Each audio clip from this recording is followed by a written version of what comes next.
روپ بدل کر آئے یا جیسے بھی ہے، انہوں نے قرآن مجید پر اعتراضات کیے۔ ان اعتراضات میں ان چیزوں کو زیادہ نمایاں کیا گیا جن میں قرآن مجید حضرت عثمان کے زمانے میں محفوظ ہو رہا ہے یا ابوبکر صدیق کے زمانے میں محفوظ ہو رہا ہے رضی اللہ عنہما، ان دونوں کے زمانے میں وہ جو واقعات ان کو زیادہ نمایاں کیا گیا۔ حالانکہ انہی کتابوں میں، جن کتابوں سے یہ چیز نمایاں کی گئی ہے، انہی کتابوں میں دوسری چیزیں ہی موجود ہیں جس سے بالکل اور چیز سامنے آتی ہے۔ وہ یہ کہ ایک نسخہ قرآن مجید کا، کم از کم ایک نسخہ، میں ویسے زیادہ ثابت کر سکتا ہوں، کم از کم ایک نسخہ ایسا موجود ہے جو سرکاری تحویل میں موجود ہے۔ یہ حضرت ابوبکر صدیق سے بھی پہلے نبی کریم صلی اللہ علیہ وسلم کے زمانے سے۔ اب میں آپ کو کچھ روشن واقعات بتاتا ہوں جو انہی کتابوں کے اندر موجود ہیں۔ میرا اس میں مضمون بھی لکھا ہوا ہے، اس کو اٹیچ کیا جا سکتا ہے اس کے نیچے، اگر دیکھنا چاہے اس کا لنک۔ تو قرآن مجید نبی کریم صلی اللہ علیہ وسلم نے کاتبین وحی 40 کی تعداد بتائی جاتی ہیں، ایک بھی ہو۔ کیوں مقرر کیا گیا اگر لکھنا نہیں ہے؟ وجہ کیا ہے؟ تو اگر کاتبین وحی قرآن کے لیے مقرر کیے گئے تو اس کا مطلب لکھا جا رہا ہے، لیکن وہ مرتب کرنا وہ اس کی طرف آتا ہوں۔ اب یہ ہو گیا یاد کرنا، ادھر ہو گیا لکھنے کا کام۔ مجھے بتائیے اگر کوئی چیز ترتیب سے نہ ہو، یاد ہو سکتی ہے؟ حافظ ہونے کا مطلب یہ ہے کہ جتنا قرآن مجید اتر رہا ہے ترتیب دیا جا رہا ہے، ٹھیک ہے؟ تو حافظ مثلا میں سورہ البقرہ یاد کروں اور آپ سورہ البقرہ یاد کریں اور آیتوں کی ترتیب ڈیفرنٹ ہو، تو کیسے پتہ چلے گا کہ آپ صحیح حافظ ہیں کہ میں صحیح حافظ ہوں؟ ہو ہی نہیں سکتا ترتیب کے بغیر۔ لیکن استاد یہاں پہ ایک اور سوال یہ بھی اٹھتا ہے کہ مثلا جس وقت قرآن مجید نازل ہو رہا تھا اس وقت یہ ترتیب کس طرح سے پھر قائم رکھی گئی؟ مثلا ایک سورہ بھی آدھی اتری ہے، اسی دوران ان پیرالل دوسری سورہ بھی اتر رہی ہے۔ اب حافظ قرآن کو کہا جائے گا کہ اب تمہیں آگے اس کے یہ بھی یاد کر لو، وہ کر لے گا؟ تو یہ بھی تو بڑا ایک مشکل عمل ہے، اس کو مشکل ہے، اس پہ کوئی شبہ نہیں، یقین کرنا بھی بڑا مشکل ہو جاتا ہے۔ نہیں کوئی مشکل نہیں ہے۔ ہم نے کس طرح صورتیں یاد کرتے ہیں؟ آج ایک رکوع یاد کیا، کل آگے دوسرا رکوع یاد کریں گے، پرسوں تیسرا رکوع یاد کر لیں گے، تو ٹھیک ہے، ترتیب صحیح رہتی ہے۔ یاد کرنے کا پروسیس یہی ہے، وہ 6 مہینے بعد بھی آپ ڈال سکتے ہیں ایک رکوع، اور اس میں کوئی مسئلہ نہیں ہے۔ تو یاد ہمیں ایسا تھوڑے ہے کہ ایک سورہ ایک دم یاد کر لیتے ہیں، نہیں، ہم تو رکوع کر کے چند صورتیں، چند آیتیں کر کے یاد کرتے ہیں، پورا قرآن اس طرح سے یاد کر لیتے ہیں، ٹھیک ہے؟ تو یاد کرنے کا پروسیس یہی ہے کہ کوئی نہ کوئی ترتیب ٹوٹتی ہے۔ مثلا مجھے بچپن میں جب نماز کے لیے قرآن یاد کیا ہم نے، تو جو ترتیب اسلامیات کی کتابوں میں ہوتی ہے اسی ترتیب سے یاد کیا، بعد میں ٹھیک کرنی پڑی تو کر لی، کوئی مسئلہ نہیں ہے۔ تو یہ جو چیز ہے یہ کوئی ایسی چیز نہیں ہے کہ جو مشکل ہو، ناممکن ہو۔ مشکل ضرور ہوتی ہے بعض اوقات کہ ایک ترتیب جو ہمارے ذہن میں پہلے سے یاد ہے اس کو ٹھیک کرنا، یعنی ان کو تو وہ معنی بھی یاد کرنے کی ضرورت نہیں، ان کے ذہن میں تو ایک پورا واقعہ چل رہا ہے، لیکن اسی واقعے میں اچانک سے خلل پیدا ہوا اور پھر اچانک سے دوسرا واقعہ شروع ہو گیا، تو بہرحال کام مشکل تو لگ رہا ہے، مشکل ہے لیکن ناممکن نہیں ہے۔ یاد کرنے کا پروسیس ایسا ہی ہوتا ہے۔ تو اب ایک طرف کاتبین وحی لکھ رہے ہیں، ایک طرف یاد بھی ہو رہا ہے، ٹھیک ہے؟ اب جو کاتبین وحی لکھ رہے ہیں اگر وہ محفوظ نہیں رکھا گیا تو اتنی جدوجہد کرنے کی ضرورت کیا تھی؟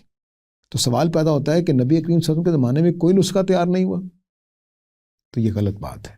کاتبین وحی ہونے کا مطلب یہی ہے کہ کچھ نہ کچھ تیار کیا گیا ہے اور اس کی کوئی نہ کوئی ترتیب ہونی چاہیے، ورنہ حافظ نہیں بن سکتے، کوئی نہ کوئی ترتیب ہونی چاہیے۔ اب ترتیب کیسے ہوگی؟ اب میں اس کے بھی زید بن ثابت جن کو بعد میں استعمال کیا گیا ہے کہ حضرت عثمان کے زمانے، ابوبکر صدیق کے زمانے میں قرآن نے ترتیب دیا ہے، جمع کیا ہے، وہی کہتے ہیں کہ ہم نبی کریم صلی اللہ علیہ وسلم کے زمانے میں نؤلف القرآن فی عہد نبی صلی اللہ علیہ وسلم، اب نبی کریم صلی اللہ علیہ وسلم کے زمانے میں قرآن کو نؤلف کرتے تھے، کتاب کی شکل دیتے تھے۔ نؤلف کا لفظی معنی ذرا واضح تالیف کرنا، یعنی اجزاء کو جوڑ کر ایک، اور بناتے کس پر تھے؟ چمڑے کے پارچہ جات پہ، ٹھیک ہے؟ اور آگے الفاظ بولنے من الرقاء، ہم رقاء یعنی چمڑے کے پیسز کے اوپر قرآن مجید کو کتاب کی شکل میں بناتے تھے۔ لیکن اس میں ایک یہ بھی ڈاکٹر صاحب مفہوم نکلتا ہے نا، مثلا اس کے چھوٹے چھوٹے اجزاء کو ترتیب دے رہے ہوتے تھے، نؤلف القرآن ہے پورے قرآن کو۔ تو نبی کریم صلی اللہ علیہ وسلم کے زمانے میں قرآن مجید، پھر نبی کریم صلی اللہ علیہ وسلم فرماتے ہیں کہ مصحف کو دشمنوں کے علاقے میں نہ لے کر جاؤ، مصحف تھا تو لے کر جانے کا انکار کیا نا، اور یہ معتبر کتابوں میں صحیح حدیثوں میں کہ مصحف کو دشمنوں کے علاقے میں لے کر نہ جاؤ۔ تو اگر مصحف کوئی تھا ہی نہیں تو یہ حکم کے معنی کیا ہے؟ لیکن اس سے دوسرا مفہوم بھی تو نکلتا ہے نا، مثلا وہ جو چھوٹے چھوٹے ٹکڑے یا کوئی بھی اس بغیر کو مصحف مرتب کیے، نہیں، اس کو پھر مصاحف کہنا چاہیے، اس کو مصحف نہیں کہا جا سکتا۔ تو مصحف کہنے کا مطلب ہے کہ وہ ایک کتاب کی شکل میں ہے۔ پھر انہی کتابوں کے اندر ابوبکر صدیق رضی اللہ تعالیٰ عنہ کا واقعہ بیان ہوا ہے کہ انہوں نے اپنا نسخہ تیار کیا ہوا تھا اور اس کی پروف ریڈنگ کروانا چاہتے تھے حضرت عمر سے، تو حضرت عمر نے انکار کر دیا کہ میرے پاس اتنا وقت نہیں ہے۔ تو پھر حضرت زید بھی آ گئے، تو دونوں نے مل کر ان کا نسخہ پڑھا، ٹھیک ہے۔ اب یہ جو پڑھنے کا عمل ہے دونوں حافظ ہیں، حضرت زید بھی حضرت عمر بھی، اور جو نسخہ پڑھ رہے ہیں ابوبکر صدیق کا وہ پڑھ رہے ہیں، ٹھیک کر رہے ہیں اس کو۔ یہ بھی بات بتا رہی ہے کہ نسخہ موجود تھا نبی وسلم کی زندگی میں۔ لیکن یہ حضرت ابوبکر صدیق نے اپنا نسخہ مرتب کیا اور اس کی پروف ریڈنگ کی ضرورت ان کو کیوں پیش آئی؟ پھر یہ ترتیب تو انہوں نے غالباً نہیں، کوئی غلطی لکھنے میں ہو جاتی ہے، انسان کا کام ہے نا، وہی مسئلہ ہے کہ ایک دفعہ کام ہو رہا ہے، اب میں نے جب لکھنا تو ایک دفعہ کام ہو رہا ہے، اس کو چیک کیسے کرنا یعنی ہے؟ اس کی کتابت بھی انہوں نے خود ہاں خود کی ہے، اپنے ہاتھ سے لکھا ہے۔ جب آپ نے ہاتھ سے لکھا ہے تو اس میں غلطی کا امکان ہے، اس لیے وہ چاہ رہے ہیں کہ دو لوگ اس کو پڑھ لیں، تو انہوں نے پڑھ دیا ہے۔ یہی واقعہ ہے جو بگڑ کر بعد میں وہ بنا ہے جمع قرآن والا۔ خود یہ زید جو انکار کر رہے ہیں کہ بھئی میں جمع قرآن کا کام کیسے کروں جو کام نبی صلی اللہ علیہ وسلم نے نہیں کیا، اور وہ کام جو ابوبکر صدیق انکار کر رہے ہیں کہ میں کیسے کروں جو وہ خود کر چکے ہیں۔ زید بن ثابت کا ان انصاری لوگوں میں نام آتا ہے جن کے پاس اپنا نسخہ موجود تھا۔ یعنی وہ روایت جو پیش کی جاتی ہے یہ دو لوگوں کی گواہی والی، اس میں تو غالباً حضرت عمر کے حوالے سے بتایا جاتا ہے ایک آیت چھوٹ بھی گئی تھی پھر، کیونکہ دو گواہ نہیں ملے تھے۔ تو اب یہ جو ساری کہانی ہے یہ درست کہانی نہیں ہے، تو زیادہ معتبر حوالے موجود ہیں جو بتاتے ہیں کہ نبی کریم صلی اللہ علیہ وسلم کے زمانے میں قرآن مجید موجود تھا، لکھا ہوا بھی موجود تھا اور یاد بھی موجود تھا، دونوں صورتوں میں موجود تھا۔ اب جو اگلی صورتحال ہے وہ یہ کہ یہ جو نسخے موجود ہیں اس میں ایک اور واقعہ دیکھیے، یہ بنو ثقیف کی فتح کے بعد کا علاقہ ہے۔ بنو ثقیف کو شکست ہوئی تو وہاں گورنر مقرر کرنا تھا، تو نبی کریم صلی اللہ علیہ وسلم نے کہا کہ تم میرے پاس آنا بعد میں، تو وہ جنگیں ساری ہو گئی، جب وہ فارغ ہو گئے نبی صلی اللہ علیہ وسلم مدینہ پہنچے تو بنو ثقیف کے لوگ ملنے آئے، آپ سے ملنے آئے، تو ان آئے جو لوگ ان کے ساتھ ایک نوجوان تھے عثمان، یہ عثمان غنی نہیں، عثمان بن عفان نہیں، بن عفان جی، تو وہ ملنے آئے۔ تو جب یہ لوگ جانے لگے تو انہوں نے کہا کہ عثمان نوجوان لڑکے سے کہا کہ تم ہمارے سامان کے ساتھ رہو، اونٹوں کے ساتھ رہو۔ اس نے کہا کہ تب میں ایسا کروں گا کہ تم مجھے بعد میں پھر اکیلے ملنے دو گے۔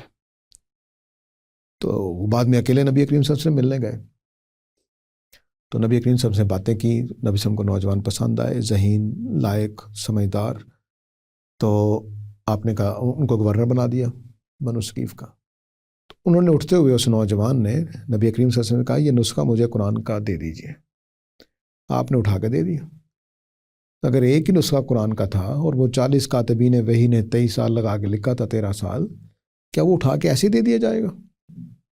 اس کا مطلب ہے اور نسخے بھی موجود تھے۔ ریشنلی یہ بات سمجھ میں نہیں آتی پھر۔ تو اس طرح سے یہ قرآن مجید جو ہمارے پاس محفوظ ہے وہ دراصل تاریخ میں اس طرح سے موجود ہے۔ اچھا ڈاکٹر صاحب، یہ جو حضرت عثمان رضی اللہ عنہ کے بارے میں جو تاریخ بیان کی جاتی ہے، پھر اس کے بارے میں آپ کی کیا رائے ہے پھر؟ اصل میں حضرت عثمان اور حضرت ابوبکر صدیق دونوں جو تاریخیں ہیں وہ غیر مقبول غیر صحیح باتوں کو زیادہ مشہور کر دیا گیا ہے، بلکہ وہ اس میں غلط باتیں ہیں جو جمع کر کے ایک نئی ہی منفرد قسم کی بات بنا دی گئی ہے۔ تو میں نے جیسے عرض کیا کہ حضرت ابوبکر صدیق کے پاس پہلے سے نسخہ موجود ہے، 4 یعنی جو ریکارڈ پہ چیزیں ہیں، اس سے زیادہ نسخے موجود ہیں جو مختلف لوگوں کے پاس ہیں۔ تو قرآن مجید لکھا ہوا بھی موجود ہے، یاد کی صورت میں بھی موجود ہے۔ اب حضرت عثمان کے زمانے میں ہوا کیا ہے؟ ہوا یہ کہ قرآن مجید کے لکھنے میں اور پڑھنے میں 2 غلطیاں ہو رہی تھی۔ پہلی غلطی یہ ہو رہی تھی کہ قرآن مجید میں جو لکھنے کی غلطی ہے وہ رسم الخط دوسرے استعمال ہونے شروع ہو گئے۔ مثلا اگر آپ بعض علاقوں میں چلے جائیں تو جیم لکھا جیم ہوگا، پڑھیں گے کیا؟ کاف، نقطوں والا۔ عرب ٹریڈیشن کی بات تو اگر قرآن کو جران لکھ دیا جائے تو کیا کریں گے؟ حضرت عثمان نے کہا نہیں، اس کو رسم قریش میں لکھو۔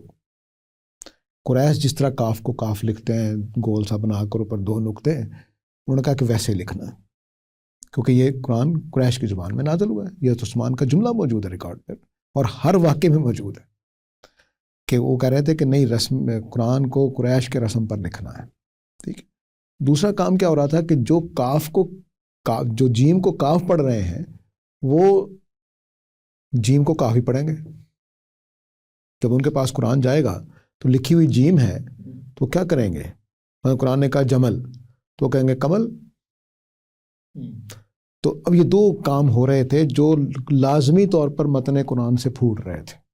لیکن یہ مسئلہ نہیں پیدا ہو جائے گا پھر؟ نہیں، کوئی مسئلہ نہیں پیدا ہوگا، بلکہ اس کے بارے میں اس میں مزید اضافہ کر دوں۔ ایک مثلاً یہ بھی بیان کیا جاتا ہے، ایک کلیم کیا جاتا ہے قرآن مجید میں کچھ الفاظ کا اضافہ بھی اس طرح پھر انہوں نے کیا، جیسے زوج کا لفظ تھا تو اس میں تائے مربوطہ ایڈ کر دی، یعنی وہ شاید غالباً حجازی عربی میں زوج استعمال ہوتا تھا اور پھر انہوں نے زوجہ کر دیا جوڑے کے لیے، تو یہ کچھ اضافہ اس طرح کا بھی ثابت ہے؟ نہیں، یہ بات کی باتیں ہیں۔ حضرت عثمان صرف اتنا کام کر رہے ہیں کہ قریش کے لہجے میں پڑھا جائے، قریش کے رسم الخط پر لکھا جائے، کاف کو لکھا بھی کاف جائے اور پڑھا بھی کاف جائے، جیم کو لکھا بھی جیم جائے اور پڑھا بھی جیم جائے۔ تو یہ پڑھنے کی انہوں نے کیسے انشور کیا؟ وہ ساتھ قاری بھیجے، جہاں جہاں قرآن کا نسخہ صحیح تیار کیا، ساتھ ایک قاری بھیجا کہ اب وہ جا کر پڑھائے گا کہ کوئی جیم کو کاف نہ پڑھے، کوئی کاف کو جیم نہ پڑھے۔ لیکن اس میں ڈاکٹر صاحب دوبارہ میں معذرت آپ کی بات کاٹ رہا ہوں، لیکن اس میں ہم نے پچھلی دفعہ جو بات کی تھی کہ تواتر میں تبدیلی بڑی مشکل سے ہوتی ہے، تو اس علاقے میں مثلاً بہت سے لوگ تواتر سے اس کو اسی طرح پڑھ رہے ہوں گے، تو اس میں 1 یا 2 یا ایک مخصوص تعداد قراء کی بھیجنے سے یہ تواتر تبدیل کر دیا گیا؟ نہیں، قرآن کے متن کو کچھ نہیں ہوا۔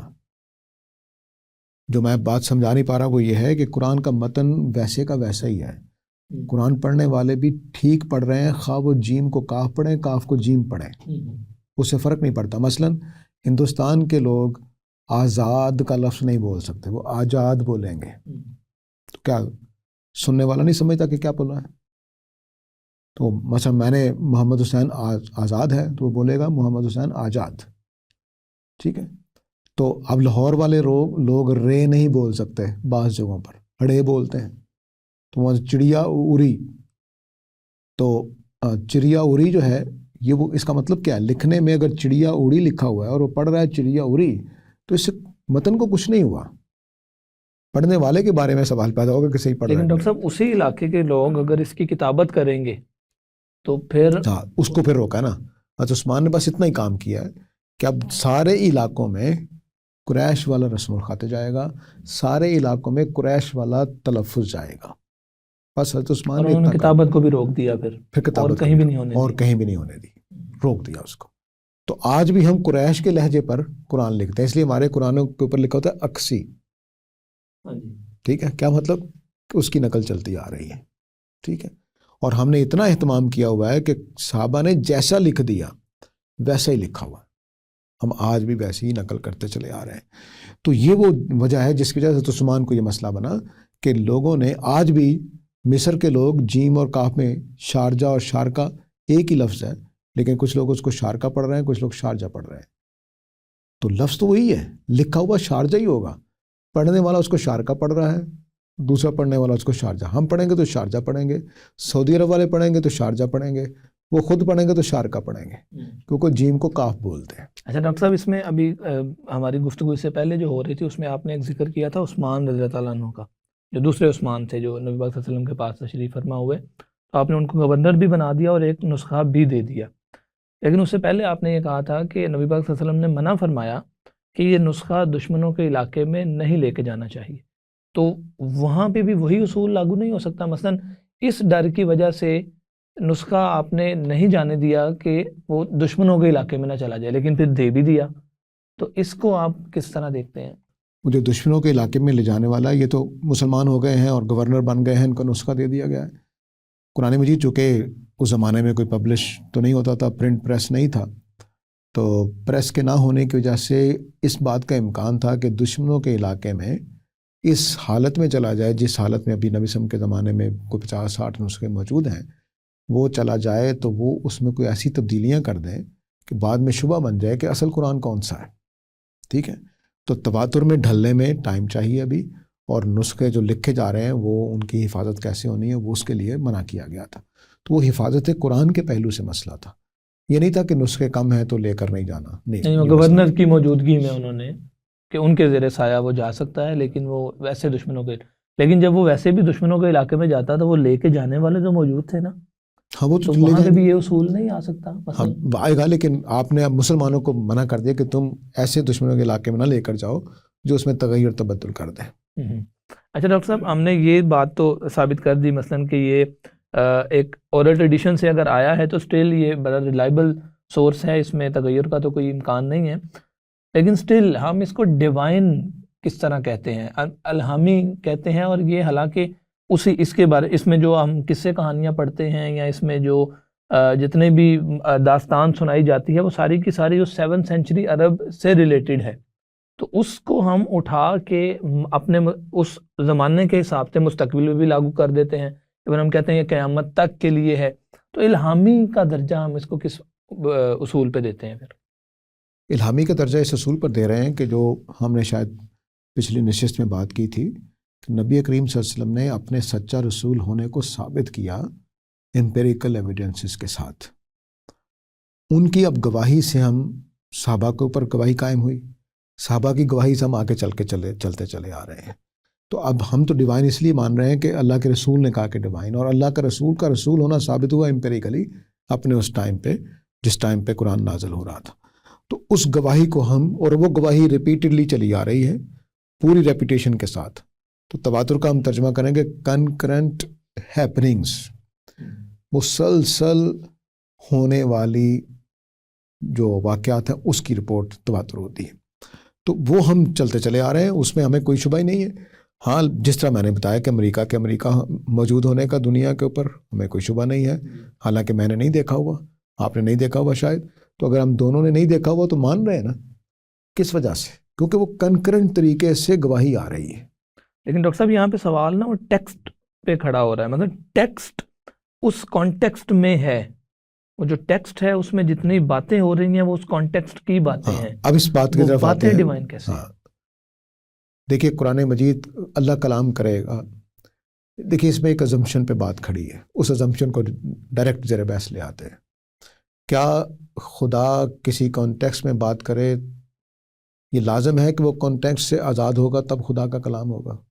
کیا خدا کسی کانٹیکسٹ کے اندر ہونے کا مطلب یہ ہے کہ خدا کا کلام نہیں ہے؟ یہ کیسے ثابت ہوگا؟ تو خدا کو کس نے روکا ہے کہ وہ کسی کانٹیکسٹ میں بات کرے یا کانٹیکسٹ سے باہر بات کرے؟